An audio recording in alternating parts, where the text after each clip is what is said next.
Welcome to the Militia gaming community. I'm Trigger, and this is my guide for the Carnage Summit in the Crew 2. Let's go!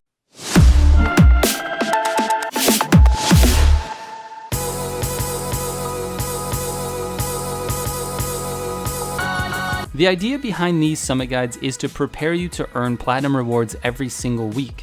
That's why I put the video out before the summit goes live by purchasing all of the summit cars and running all of the events beforehand so you don't have to. I'm not claiming to be the best in the world, but I do have some really good advice for the average player to help boost you from gold or silver into the platinum rank. I get platinum every single week, and it's because I study the best runs for each event before the summit goes live. This video, like I said, is a collection of those things I've learned from studying. Starting off with the Grand Canyon escape, I recommend using a hypercar for this escape. My choice was the Bugatti La Voiture Noir, but you can most likely use your favorite hypercar. I strongly feel like Nitro Chemist is necessary on this to get a super high score, but it won't be necessary to simply get 100,000 points. I was able to drive over 100,000 yards away using the route that I'm about to show you. What you need to do is hit this escape from the other side. Try to do so at full speed and stay on this dirt road. There are two spots where you will need to cut off the road. One is on this turn here.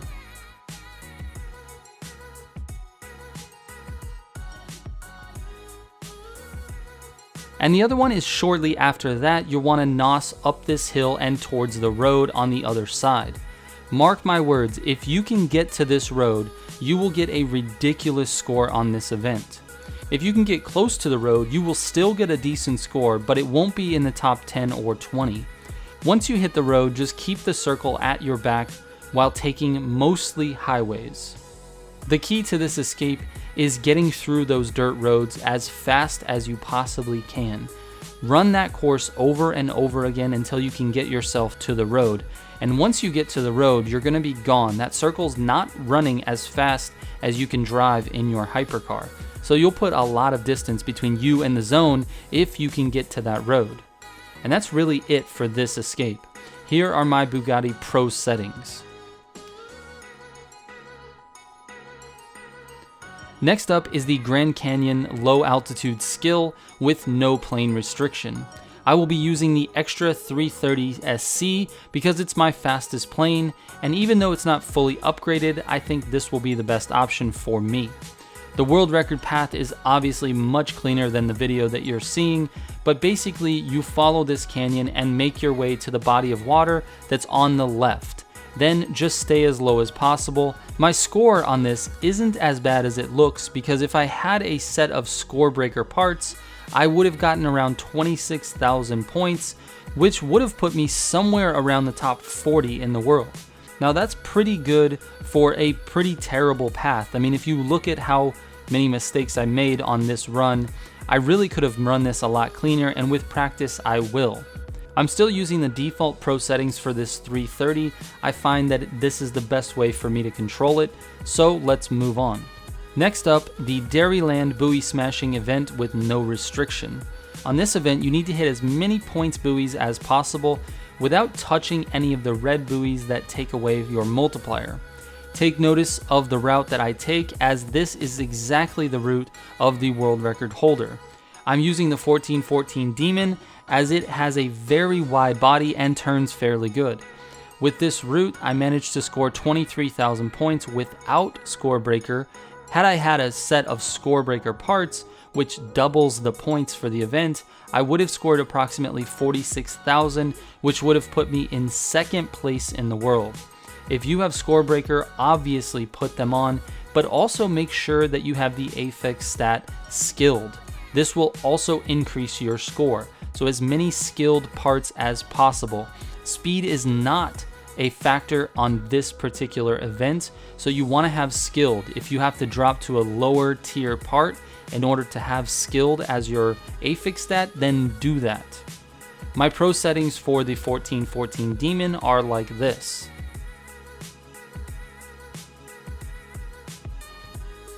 Next up, the King of Mayhem Demolition Derby. Demo derbies are tough in general, let alone in a summit where your score will determine the amount of points you get in the summit. My suggestion for this one is to avoid the arena obstacles as much as possible and make your target any car that is smoking. If you crash one of the AI cars completely, you get a 10,000 point bonus in addition to the points that you get from damaging. So try doing that as much as possible.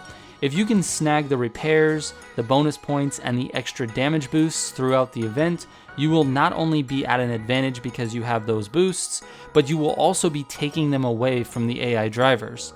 And the last tip is to keep moving. Try not to get into a situation where you're stuck in a corner or up against a wall. That makes you a very easy target for the AI, and once you get hit hard enough, it throws off the entire rhythm of the run, and you might even crash your car, which costs you 5,000 points. So do your best to stay alive and stay moving.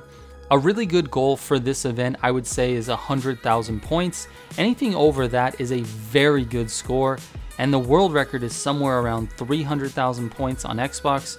So I would say just do your best, try to get 100,000 points, and I'm sure your score in the summit will be okay. I'm using the Dodge Charger Hemi, and my pro settings look like this.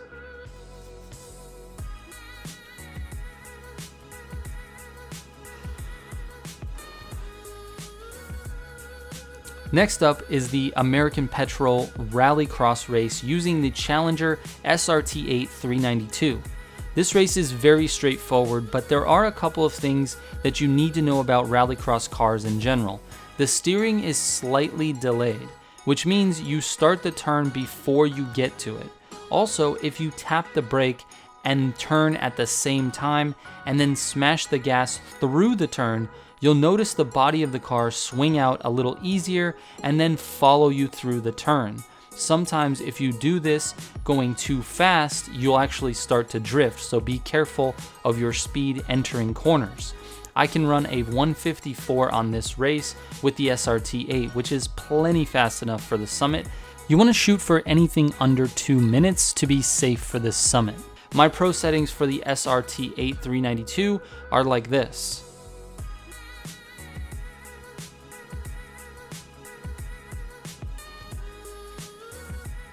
Next up is the Pikes Peak Mountains Street Race using the Mustang Shelby GT500. There are a few shortcuts in this race that you'll need to know in order to get a great time, and they start at 6%. You're going to want to go through the checkpoint and up the side of the mountain to the left towards the next checkpoint. At 23%, you can cut left between the rocks and the trees and go through the checkpoint and up the hill towards the next checkpoint. When you get close, you can reset your car at the top of the hill. Just after that, at 30%, you're gonna cut left and go through the checkpoint and up the hill again, reset your car again when you get close to that next checkpoint. And lastly, at 70%, you're gonna jump the hill on the left and go directly towards the next checkpoint. Make sure you reset your car in the air so you don't crash into those mountains, and then continue on from there. Using these shortcuts, I was able to get a time in the top 20 at 2:24, and that's with this Mustang Shelby, which is definitely not the fastest street car and definitely not optimized for this track. My Shelby Pro settings are like this.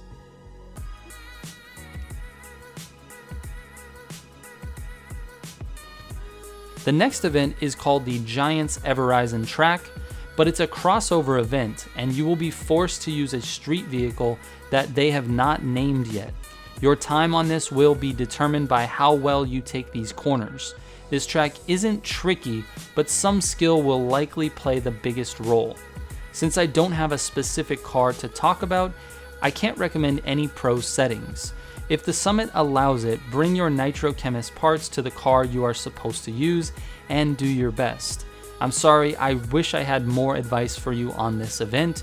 You're just gonna have to do the best you can when we know which car we're using. Moving on to the 8, a demolition derby race using the Frontiera. I guarantee this will be one of the most frustrating events you will ever do.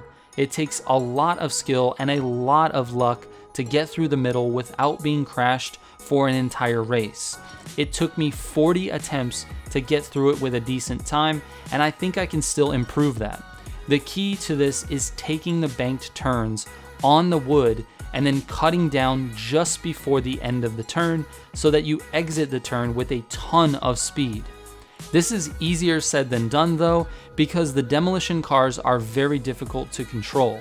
All I can say is be prepared to restart this event multiple times if you're going for a high score. My pro settings for the Frontiera are like this.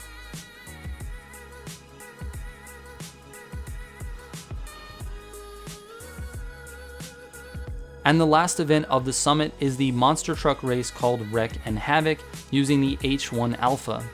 There are a couple of pointers I want to give you to help you with your time. The first is that at the beginning of the race, exactly when it says go, cut to the right as hard as you can to get your wheels clear of the truck in front of you. And once they are clear, you can nos up to speed and get in front. This is important because the two cars that start in the front of this pack tend to block you through that entire alleyway or most of that alleyway, and it's hard to pass them if you just nos straight away. So try to cut right as hard as you can and get in between the wall and that first car. Next, after going through the checkpoint at 26%, you'll hit the beach, but stay on the inside of that turn and cut left of the palm trees. This is a much faster path. At 72%, you're going to go around the jump to the left. And again, at 83%, avoid the jump by going around it on the right side. You can skip the jump at the end, but it's a pretty tight squeeze and it's really tough to hit, and it doesn't save you a lot of time, so you can try it or not, but I feel like it's not a make or break for this event. My pro settings for the H1 Alpha are like this.